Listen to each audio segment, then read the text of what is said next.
Professor Flávio, o senhor trabalhou muito perto do senador Anastasia na elaboração dessa norma e me pareceu que a norma se destinava ao administrador para lhe dar segurança. Então, é muito surpreendente a gente ver uma leitura feita pelo administrador, como foi feita aqui, pelo conselheiro Emanuel. Sem dúvida.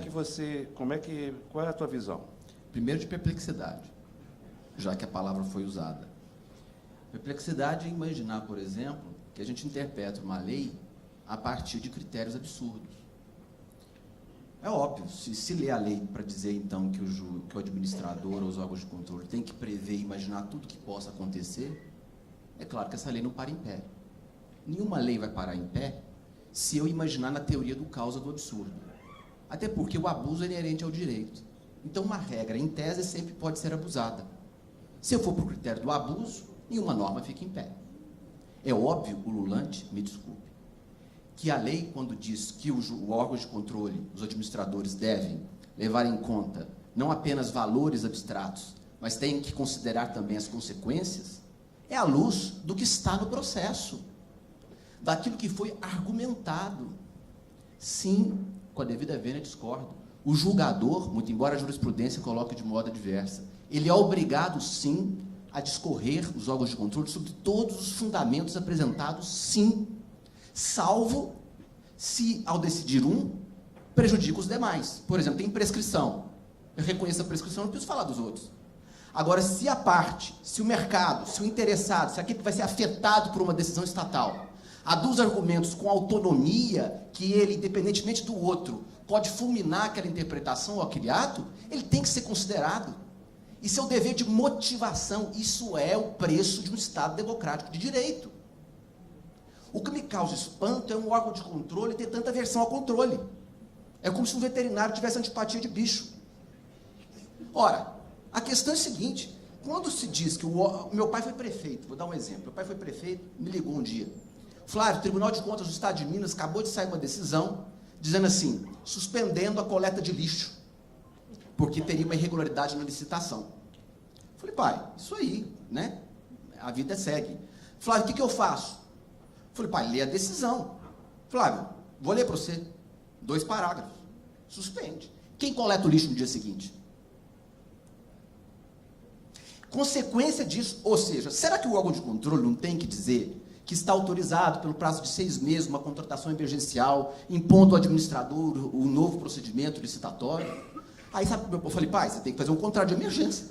Fez, sabe o que o Ministério Público faz? Entra com uma ação de improbidade. Como é que faz? Claro, meu pai não foi candidato à reeleição, meu pai foi reitor de uma universidade federal, nunca se enveredou na política, resolveu, por desgraça de conselho meu, que falei essa bobagem para ele, se lançou candidato, não foi eleito, caçou o outro, porque houve abuso, entrou na prefeitura com a máquina rodando, com um monte de problema, e não se candidatou à reeleição. Não tem como uma pessoa dar conta de um negócio desse. E aí, na hora que você pede para os órgãos de controle e para a administração pública levar em conta aquilo que foi aduzido ou aquilo que é reflexo inerente ao problema colocado, falam que isso é futurologia, que isso é inexequível, que isso é impossível. Como é que isso pode ser impossível? É lógico que isso vai dar muito mais trabalho. Eu fui assessor no STJ.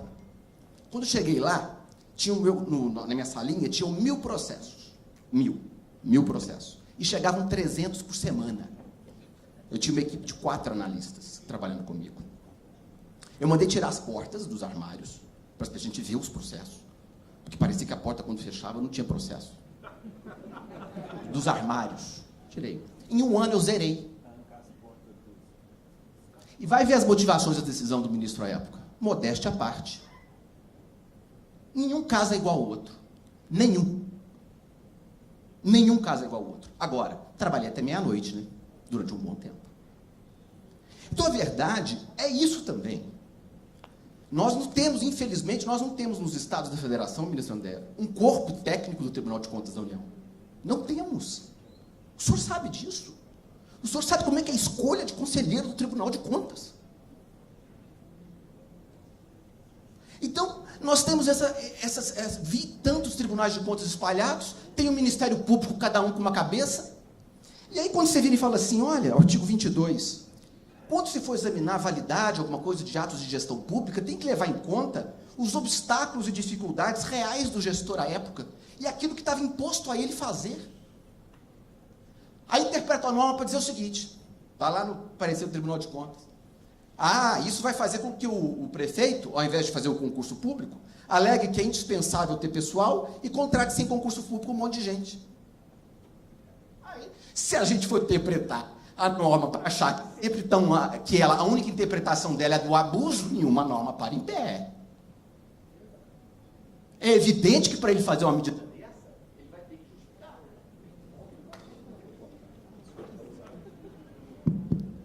Eu acho que é esse que é o ponto.